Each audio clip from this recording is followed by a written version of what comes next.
own page. And I think that's really helpful because you may be asking yourself, well, what is a better fit for me? Health information management or health services administration? This is when you can go to that program page, you can get an overview, see the learning outcomes, contact information for the faculty so you can follow up with them for additional questions. But also that's where you can view the curriculum. On the right-hand side, you'll see a button that you can click and take a look at the actual classes that are being offered within the program, because that will help the determination of whether or not this is a program that meets your academic and career goals. Now, the number one question I get asked about is, of course, transfer credit. You have earned credits. You have worked hard for the credit. You definitely want to see that credit transfer over. So here's the good news. SPS will take up to 105 credits. It is the most transfer credit friendly institution, not only that I've ever worked for, but I've ever seen within higher ed. It is entirely possible that if you're transferring in up to 105 credits, you may be with us as few as 1 to 2 semesters, depending on if you're attending full-time or part-time. Are there other ways that you can transfer credit? Absolutely. So if you haven't heard, ring the bell, put it out there. We do offer credit for prior learning. How do we do that? So a student comes into SPS, they take a class called PLA, Prior Learning Assessment, and they work with a faculty member to create a portfolio based off the academic experiences they've had outside of the classroom. So what I mean by that typically are going to be your professional experiences. So perhaps you have only earned 30 academic credits, but you have your real estate license and you've been working in that field for several years and you have a lot of experience and documentation to support what you've done. That is something that would qualify for additional credit. You can actually earn up to 45 credits for prior learning. So if you're not sure this is a right fit for you, that's okay. That's fine. You do not have to have that information right now. This is something that would happen after you're admitted. Conversations with the academic advising team, the prior learning team, although you are always welcome to reach out to them before that to let them know, here's my background. I'm trying to determine if it sounds like I'll be eligible. There's actually even an assessment on our webpage. I can go ahead, Tom, when you get a chance, pop the prior learning page into the chat as well, so everyone can go right to that if interested. In addition, credit for exams such as CLEP or SAILR. You may even have taken AP tests in high school. As long as you're able to send over the documentation for that, we will be able to determine if that's transferable credit. And again, these all happen after you've been accepted. This is not a part of the admissions process, so I don't need you to worry about that today.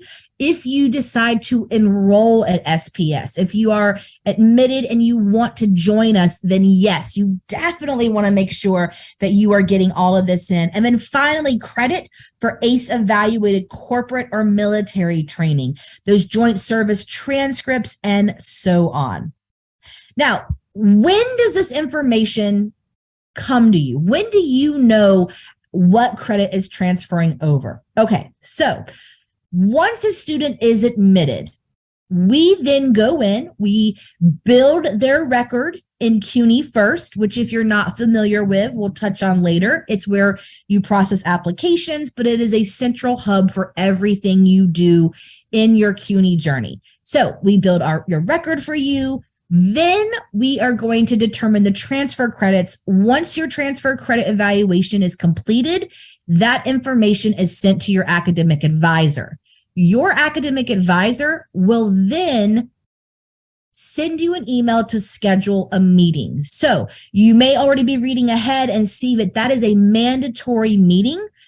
It is only mandatory coming into your first semester. So Before you can register for classes, this is a time where you will work with your academic advisor to review that transfer credit evaluation, to get your questions answered, whether they are about orientation, how many classes you should take, when are classes available, and so on. This is a very valuable conversation, and it's important that you're having it before you register for classes, which is why it is mandatory. So that is when you receive that information. After you've been accepted, during your meeting with your academic advisor, once our transfer credit team has completed your transfer credit evaluation. Now, with that being said, if you are unsure, if you are thinking, I don't really want to apply without knowing what the transfer credit will be, I understand.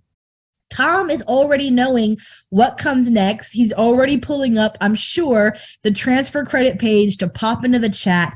If you want, you can register for an unofficial transfer credit evaluation before you apply to SPS. You would go in, you would click the link on the transfer credit page, send the information in that you are wanting to register. You will need to send them your transcripts, and then you will receive an unofficial transfer credit evaluation.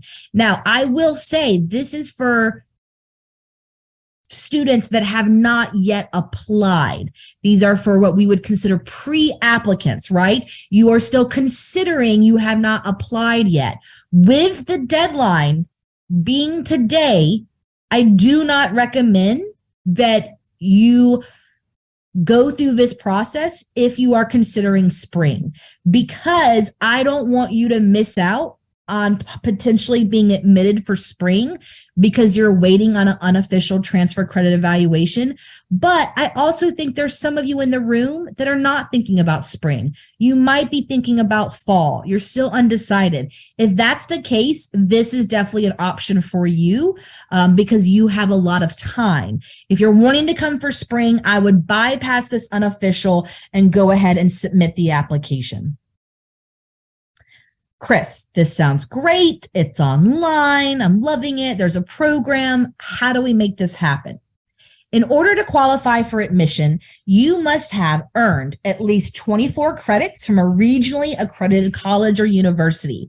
If you are from one of our academic partners, such as NPower or Opportunities for a Better Tomorrow, or you are through one of our professional partners through InStride, you'll note that there is a different academic credit threshold. If you have questions about your eligibility, just let us know.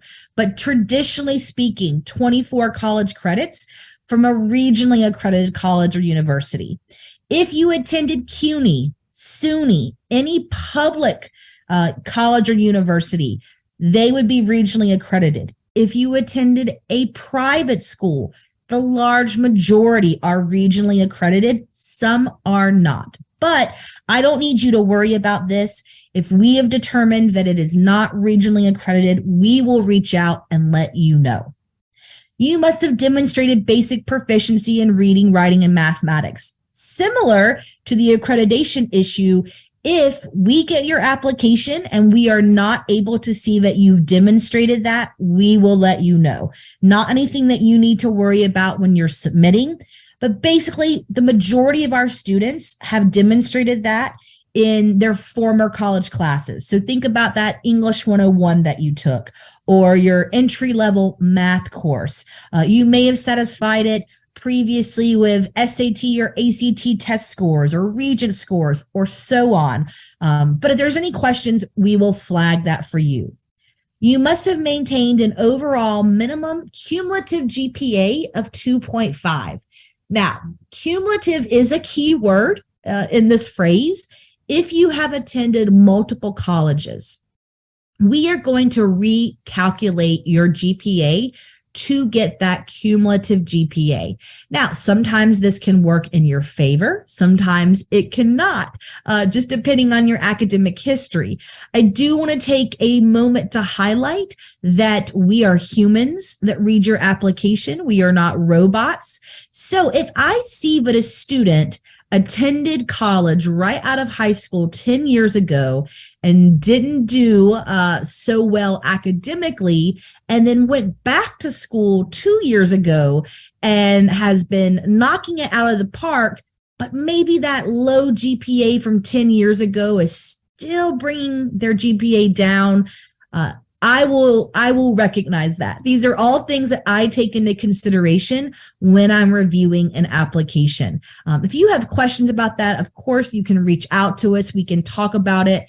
If you know that your application, if you know that your GPA, is below 2.5, then you may be an excellent fit for our Jumpstart program. For Jumpstart, it is an alternative application. It is not a separate program at SPS. It has nothing to do with classes or financial aid or advising. But if you have below that 2.5, you may be able to submit a Jumpstart application that focuses on writing, that focuses on your professional and civic experiences, similar to what we were discussing earlier with the prior learning assessment. I'm going to ask Tom, if he hasn't already, to go ahead and put a link in the chat to our Jumpstart page.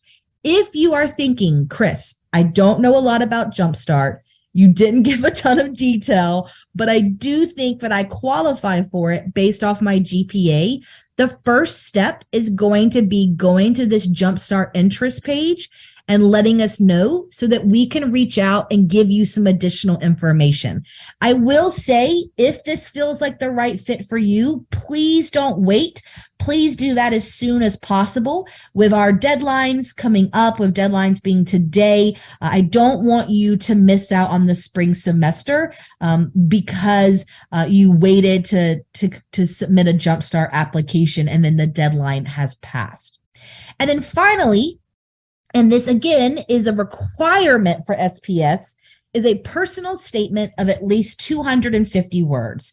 I recommend that when you submit your application in CUNY First, you go ahead and upload the personal statement at the same time, but you don't have to, especially because I'm telling you the deadline is today and you want to apply, but you're thinking, I don't have time to write a personal statement today. You know, I have to go to work in a couple of hours. I get it. You can upload it at a later date. You can also email it to us. If you email it, just make sure to include your first name, your last name, your date of birth, or your EMPL ID so that we can make sure we are attaching it to the right application.